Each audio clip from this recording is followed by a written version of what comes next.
Bombastic Side-Eye.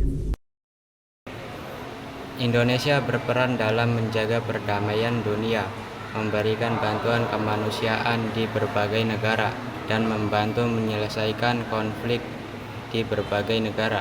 Indonesia juga memiliki prestasi dan kontribusi yang signifikan dalam PBB, baik dalam bidang politik maupun hukum internasional. 1. Konferensi Asia Afrika.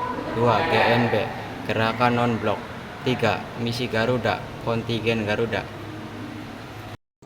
Konferensi Tingkat Tinggi Asia Afrika, disingkat KTT Asia Afrika atau KAA, kadang juga disebut Konferensi Bandung, adalah sebuah konferensi antara negara-negara Asia dan Afrika yang kebanyakan baru saja memperoleh kemerdekaan.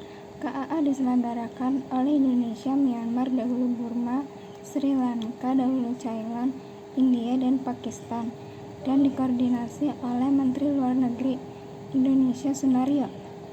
Pertemuan ini berlangsung antara 18 sampai 24 April 1955 di Gedung Merdeka, Bandung, Indonesia, dengan tujuan mempromosikan kerjasama ekonomi dan kebudayaan Asia Afrika dan melawan kolonialisme atau neokolonialisme Amerika Serikat, Uni Soviet, atau negara imperialis lainnya.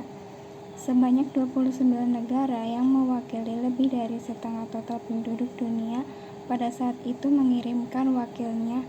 Konferensi ini merefleksikan apa yang mereka pandang sebagai ketidakinginan kekuatan-kekuatan Barat untuk mengonsultasikan dengan mereka tentang keputusan-keputusan yang mempengaruhi Asia pada masa Perang Dingin.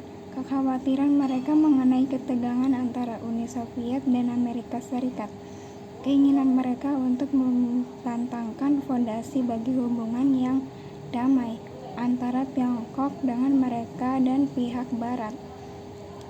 Penentangan mereka terhadap kolonialisme, khususnya pengaruh Prancis di Afrika Utara dan kekuasaan kolonial Prancis di Aljazair, dan keinginan Indonesia untuk mempromosikan hak mereka dalam pertentangan dengan Belanda mengiringi iringan Barat.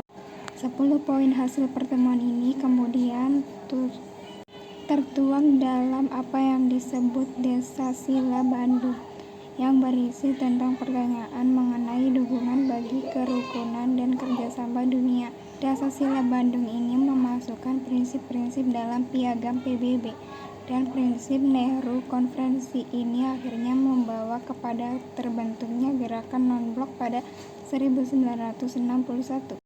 Gerakan Non-Blok GNB atau Non-Aligned Movement atau NAM adalah suatu organisasi internasional yang terdiri dari lebih dari 100 negara-negara yang menganggap dirinya tidak beraliansi dengan kekuatan besar apapun.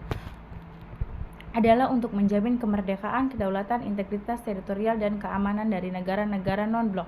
Dalam perjuangan mereka menentang imperialisme, kolonialisme, neokolonialisme, apartheid, rasisme, dan segala bentuk agresi militer, pendudukan, dominasi, interferensi, atau hegemoni, dan menentang segala bentuk blok politik. Mereka mempresentasikan 55% penduduk dunia dan hampir 2/3 keanggotaan PBB. Negara-negara yang telah menyelenggarakan konferensi tingkat tinggi KTT non-blok termasuk Yugoslavia, Mesir, Zambia, Aljazair, Sri Lanka, Kuba, India, Zimbabwe, Indonesia, Kolombia, Afrika Selatan, dan Malaysia. Anggota-anggota penting diantaranya Yugoslavia, India, Mesir, Indonesia, Pakistan, Kuba, Kolombia, Venezuela, Afrika Selatan, Iran, Malaysia, dan untuk suatu masa Republik Rakyat Tiongkok. Meskipun organisasi ini dimaksudkan untuk menjadi aliansi yang dekat seperti NATO atau Pakta Warsawa, negara-negara keanggotaannya tidak pernah mempunyai kedekatan yang diinginkan, dan banyak anggotanya yang akhirnya diajak beraliansi salah satu negara-negara adidaya tersebut. Misalnya, Kuba mempunyai hubungan yang dekat dengan Uni Soviet pada masa Perang Dingin, atau India yang bersekutu dengan Uni Soviet untuk melawan Tiongkok selama beberapa tahun.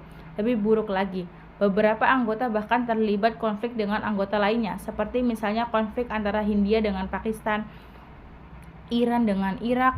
Gerakan ini sempat terpecah Gerakan ini sempat terpecah pada saat Uni Soviet menginvasi Afghanistan pada tahun 1979. Ketika itu, seluruh sekutu Soviet mendukung invasi sementara anggota GNB, terutama negara dengan mayoritas Muslim, tidak mungkin melakukan hal yang sama untuk Afghanistan. Akibatnya adanya perjanjian non-intervensi. Misi Garuda adalah salah satu bentuk komitmen Indonesia ikut terlibat melaksanakan misi pemeliharaan perdamaian yang digelar Perserikatan Bangsa-Bangsa PBB. Kontingen pasukan perdamaian Indonesia dikenal dengan sebutan Kontingen Garuda Konga.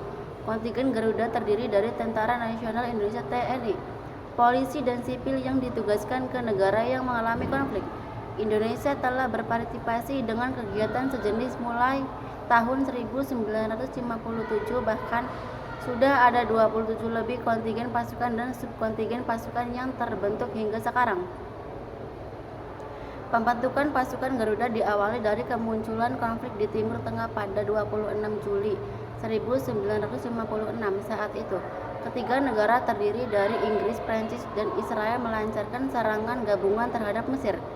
Melihat momentum, Indonesia ingin segera mengungkapkan rasa terima kasih kepada negara-negara Liga Arab, terutama Mesir. Alasannya adalah Mesir sebagai negara pertama yang mengakui kemerdekaan Indonesia secara de jure dan negara yang gigih mendukung Indonesia saat bersekutu dengan Belanda.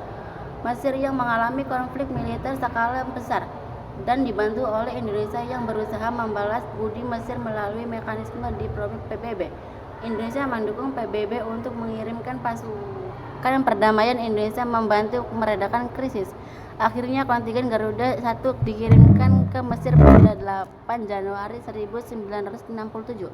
Itulah yang mengalami awal mula dari Indonesia anggota penting dalam pasukan penjaga perdamaian PBB.